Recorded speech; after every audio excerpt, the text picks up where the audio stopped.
Rasulullah manusia. Beliau sakaratul maut juga. Dan bagaimana beliau sakaratul maut? Masya Allah. Subuh 12 Rabiul Awal, sebentar lagi kita nyampe. Rasulullah itu sudah sakit beberapa hari. Pingsan-pingsan beberapa kali. Ketika pingsan, kemudian bangun, pertanyaan beliau, ini sudah masuk waktu sholat. Sudah ya Rasulullah. Perintahkan Bilal untuk azan, perintahkan Abu Bakar jadi imam manusia. Pingsan lagi.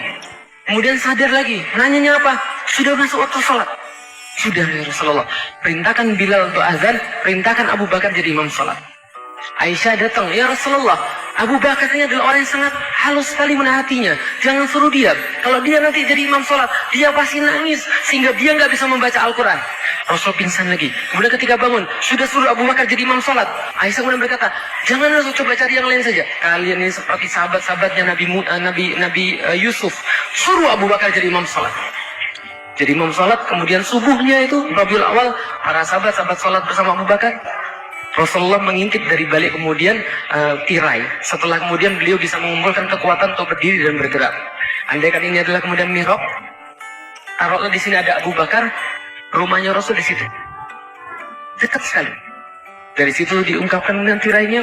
Rasul melihat para sahabat tertawa. Kemudian para sahabat kemudian melihat Rasulullah SAW. Kemudian para sahabat kemudian melihat Rasul, kemudian merasa senang. Hampir salat mereka kemudian terganggu dengan itu. Abu Bakar mundur, mempersilahkan Rasul jadi imam, kemudian Rasul kata tidak, maju. Setelah itu datang rasa maut. Aisyah berkata, Rasulullah SAW meninggal pada waktu giliranku di rumahku, di pangkuanku. Dimangku oleh kemudian Aisyah, kemudian beliau kemudian ingatkan semuanya, minta air, kesinilah air. Ini panduan ya, siapa tahu nanti ada yang mau jadi jenazahnya, Masya Allah. Minta air, diambil air itu kemudian di tangan Rasul, diusapkan kepalanya oleh Aisyah. Aisyah mengusapkan kepalanya, kemudian Rasulullah agak segar, kemudian setelah diusapkan pada kepalanya Rasulullah SAW, kemudian datanglah kemudian Fatimah. Kemudian Fatimah berkata begini, wahai ayahku, kok kamu kelihatan susah banget nih, ada apa? Rasul berkata, ini racunnya sudah mulai masuk dalam badan saya. Karena beliau meninggal itu diracun oleh yang lain. Racunnya sudah bekerja dalam badan saya, sakit sekali. Kemudian Fatimah udah berkata, ya Rasulullah, ya wahai ayahku, kok susah sekali. Dipanggil sini, Fatimah jangan nangis. Rasul pernah membisik sesuatu pada Fatimah. Fatimah tambah nangis menjadi-jadi. Lah kenapa? Yang dibisik oleh Rasulullah SAW, wahai Fatimah, tenang. Setelah ini bapakmu tidak akan lagi sengsara. Setelah ini bapakmu tidak akan merasa sakit. Fatimah nangis menjadi-jadi. Lah kenapa? Karena hidup Rasulullah SAW tidak pernah tidak sengsara. Tidak pernah tidak sengsara. Maka Fatimah mendengar, andaikan bapaknya bilang hidup ini tidak akan lagi sengsara setelah ini, berarti sudah selesai hidupnya Rasulullah. Fatimah menangis menjadi-jadi. Pasal sini, saya bisikan lagi. Ketika dibisikkan, Fatimah tertawa. Lalu kemudian Aisyah bertanya, apa yang dipisah oleh bapakmu? Maka kemudian Fatimah menjawab, bapakku berkata, dalam bisikan yang kedua, Fatimah sudah tidak apa-apa. Setelah ini engkau adalah keluarga saya yang pertama menyusul saya pada surganya Allah. Fatimah ketawa. Lah kenapa aku cepat bersatu dengan Rasulullah bapakku? 6 bulan setelah Rasul meninggal, Fatimah meninggal. Sebagaimana sabda Rasulullah SAW. Kemudian setelah kemudian mengatakan seperti itu, kemudian berada di pangkuannya kemudian Aisyah. Kemudian Aisyah kemudian mengambil tangan Rasulullah SAW, menaruh pada dadanya. Kemudian berkata, ya Rob, hilangkan sakit pada suamiku ini. Ya Rob, hilangkan sakit pada Rasulullah. Kemudian Rasul kemudian mengesampingkan tangannya Aisyah. Lalu mengangkat tangannya ke atas. Ila rafiqil a'la. Ya Allah, kami minta kepada tempat yang tertinggi, ya Allah. Kepada kekasih yang paling tinggi, ya Allah, kami minta tempat yang tertinggi. Maka kemudian pada saat yang tangannya turun, sakaratul maut. Rasulullah SAW juga mengalami itu. Kita semua mengalami itu. Bagaimana rasa sakaratul maut, Bapak Ibu sekalian? Masya Allah. Bayangkan begini. Kalau andaikan seluruh tubuh kita dari atas sampai ke bawah itu isinya ruh semua, maka yang kemudian membedakan antara anda dan mayit adalah ruh. Betul begitu? Coba lihat. Mayit punya kaki, mayit punya jantung, mayit punya segala-galanya, tapi dia nggak bisa hidup. Dia jadi mayit, dia busuk. Nah, kenapa kita nggak pernah busuk? Karena kita ini adalah masih punya roh yang membuat kita tetap berjalan. Bisa dipahami, teman-teman sekalian. Coba bayangkan, pernah keiris tangan? Pernah keiris tangan? Tangan keiris, jatuh.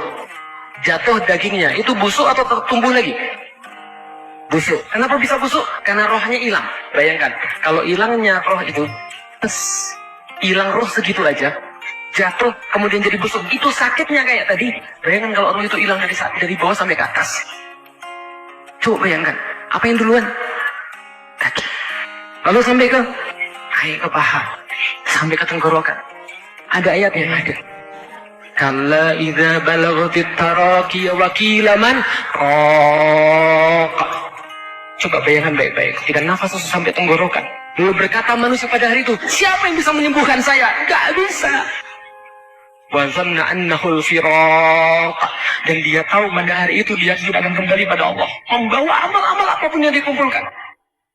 Semua amal-amal itu kemudian terasa di sini tenggorokan.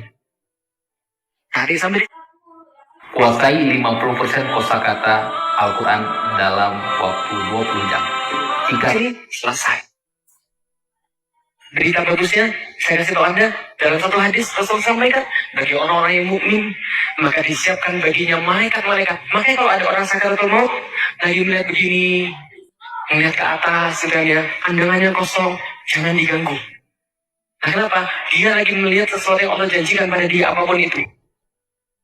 Bagi orang yang beriman, dia melihat apa?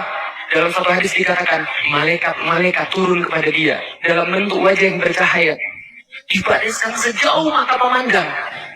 Maka Rasulullah ketika SAW meninggal melihatnya ke arah satu ujung, ke arah Aisyah, melihatnya jauh sekali.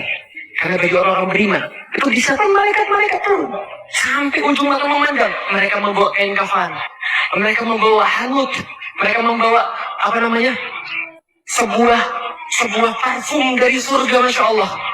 Jadi yang nggak tutup aurat sekarang itu rugi. Nah, kenapa? Nanti Anda setelah mati, roh Anda keluar, roh Anda itu akan dipakaikan lagi pakaian dari kafan dari surga, bawa minyak wangi yang mulia, berkata, ayo sini, sudah. Dalam Al-Quran diceritakan kemudian, ya ayyatuhan nafsul mutmainnah, irji'i ila rabbiki radiyatan mardiyah, fadkhuli fi ibadi wadkhuli jannati. Mereka turun dan ayo sini, jangan takut, sudah kami yang ambil semua. Kami yang lebih anu surganya Allah. Dibawa langsung ke surganya Allah, ditampar dari kamar-kamarnya di sini. Mereka senang sekali. Kalau Allah memberitakan, sudah kebaikan ke dalam kuburnya, suruh dia dulu sampai yaumil qiyamah. Dan di dalam kuburnya tuh tiap pagi, tiap petang dia dituju dalam surganya Allah. Masya Allah. Bagaimana saat yang maksiat? Bagaimana saat tukang bohong?